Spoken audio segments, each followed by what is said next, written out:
Bonjour et bienvenue sur cette nouvelle vidéo. Il y a peu j'ai reçu un super pack d'aquarelles Paul Rubens et je me suis dit qu'aujourd'hui j'allais la tester pour la première fois avec vous. L'emballage est déjà très sympa, une jolie boîte en carton avec un chiffon de lavage. La boîte en elle-même est en métal et possède un petit anneau à l'arrière qui nous permet de la tenir fermement au cas où l'on voudrait dessiner debout ou lors d'un déplacement. En ouvrant, on découvre deux battants en métal qui ont pour fonction de servir de palette intégrée. Encore une fois, je trouve ça très pratique en cas de déplacement. On trouve aussi deux dépliants, dont un en papier aquarelle nous permettant de réaliser notre propre swatch et de le garder rangé dans notre boîte d'aquarelle. Le set que j'ai reçu est composé de 24 couleurs. Je sais que pas mal d'artistes préfèrent avoir peu de couleurs et réaliser leur propre mélange. Mais personnellement, si j'aime bien réaliser des mélanges, j'aime aussi avoir un grand choix de couleurs de base. Donc ça ne me dérange pas, au contraire. L'aquarelle Paul Rubens est composée de pigments et de gomme arabique.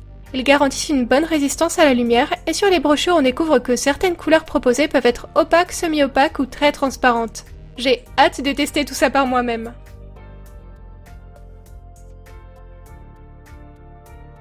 Avant de me lancer sur le croquis, comme d'habitude lorsque je reçois un nouveau médium, je commence par réaliser le petit swatch sur le nuancier fourni afin d'avoir un premier aperçu des couleurs et de la texture de l'aquarelle. Mon premier constat est que les couleurs ont l'air très jolies, très intenses et pigmentées, et plus délicates lorsqu'on y ajoute de l'eau. Il y a vraiment beaucoup de bleu sur cette palette, mais hormis ça, les couleurs sont bien choisies et plutôt équilibrées. Par rapport à l'aquarelle japonaise que j'ai l'habitude d'utiliser, les godets sont vraiment beaucoup plus durs et fermes, mais en y ajoutant de l'eau, on obtient assez facilement une texture crémeuse qui semble facile à travailler. Du coup, je ne me sens pas trop dépaysée. Parce que oui, niveau aquarelle, je n'en ai pas encore essayé beaucoup. Avant cette chaîne YouTube, je n'en avais jamais fait, et cette technique est un gros coup de cœur pour moi. Je ne saurais assez vous conseiller de vous y essayer. Pour le dessin du jour, j'ai décidé de réaliser un portrait féminin pour personnifier le signe astrologique du Cancer. C'est un signe que je connais assez mal, alors je me suis renseignée. On lui accorde souvent une personnalité rêveuse, douce et timide, avec un rapport assez fort à la famille. C'est un élément d'eau, son astre est la lune, et on l'associe facilement à la fleur de lys. Mais Cancer signifie aussi crabe en latin. Du coup, pour mon portrait, j'ai voulu m'inspirer de tout ça. J'ai décoré mon illustration avec des fleurs de lys et des vagues d'inspiration estampes japonaises. J'ai essayé de donner une attitude douce et délicate à mon portrait. Et pour le crabe et la lune, j'ai essayé de m'inspirer de ces deux points pour réaliser une superbe coiffure. Et si vous me connaissez, vous savez que je suis une grande fan des nuits étoilées. Alors dans le fond, je n'ai pas pu m'empêcher d'ajouter la constellation du Cancer.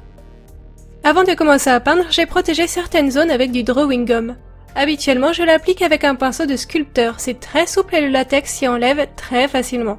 On m'a suggéré en commentaire d'utiliser une plume, donc j'ai sorti ma plume en verre, mais j'ai beaucoup de doutes sur son utilité. J'imagine qu'avec une plume en métal, ça aurait été bien plus facile.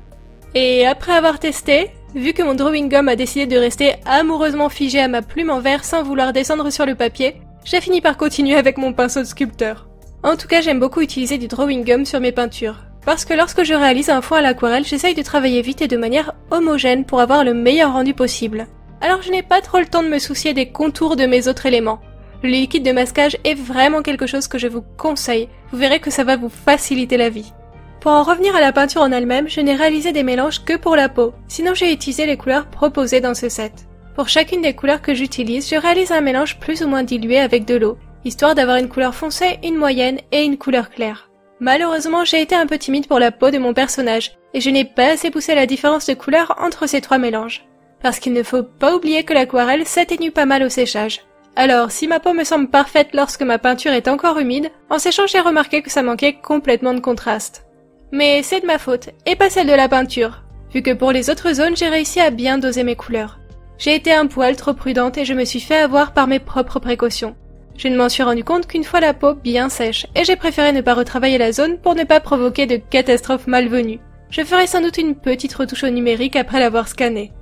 J'ai trouvé l'aquarelle Paul Rubens très agréable à utiliser, et en effet certaines couleurs sont plus opaques que d'autres, mais je trouve ça assez sympa, ça permet de jouer sur les effets et les contrastes. J'ai énormément dilué chaque godet, et je trouve que la pigmentation est restée vraiment belle et très vive. En bref, j'ai pris beaucoup de plaisir à peindre, et si ce set d'aquarelle vous intéresse, je vous ai mis le lien en description de cette vidéo. D'ailleurs, je suis allée faire un tour sur les autres produits proposés par cette marque, et j'ai vu pas mal de sets d'aquarelle nacrés, ça m'a donné tellement envie de les essayer. J'aurais adoré remplacer un ou deux bleus de cette palette par une ou deux de leurs couleurs nacrées. Ça fait des mois que je vous parle de mon envie d'aquarelle brillante et métallisée, il va vraiment falloir que je teste ça en vidéo. Pour en revenir au dessin lui-même, j'en suis vraiment contente. On y voit forcément mon amour pour l'art nouveau. Mais j'aime aussi la manière dont j'ai réussi à combiner plusieurs éléments symboliques dans un même projet. Ça faisait longtemps que je n'avais pas eu autant l'impression d'avoir bien abouti une idée que j'avais en tête, et je trouve que le rendu d'ensemble me ressemble beaucoup et regroupe beaucoup de ce que j'aime et de ce qui compose mon style. Forcément, je sens que je vais devoir commencer une série afin de dessiner les portraits des autres signes. Je vous réserve d'ailleurs une petite surprise avec cette illustration. Je vous en parlerai plus en détail dans une prochaine vidéo. En attendant, dites-moi en commentaire ce que vous pensez de mon concept et surtout quel est votre signe astrologique. Comme souvent, je me suis laissé l'ancrage pour la fin. J'ai décidé d'ancrer le visage et les cheveux de mon personnage avec un fine liner Faber-Castell de couleur sanguine. Et pour le reste, j'ai utilisé mes crayons de couleur Polychromos de Faber-Castell. Je trouve que l'aquarelle se prête particulièrement bien à des ancrages doux et colorés, et que lorsque l'ancrage est très noir et prononcé, ça casse un peu l'effet léger et plein de charme de ce médium. Je vous ai fait 2 jolies photos du résultat que je vous montre juste après, parce que je trouve que les contrastes et les couleurs rendent mieux à l'appareil photo qu'à la caméra. J'ai hâte de lire votre avis sur ce portrait et si ça vous a donné envie d'essayer ce set d'aquarelle, ou tout simplement d'essayer l'aquarelle en elle-même si ce n'est pas déjà fait. N'oubliez pas que je mets les liens des produits que j'utilise en description de la vidéo. Et abonnez-vous, likez, commentez, chacun de ces petits gestes peut énormément m'aider, alors n'hésitez pas. En tout cas, je vous remercie d'avoir regardé cette vidéo jusqu'au bout. J'espère qu'elle vous a plu et je vous dis à bientôt!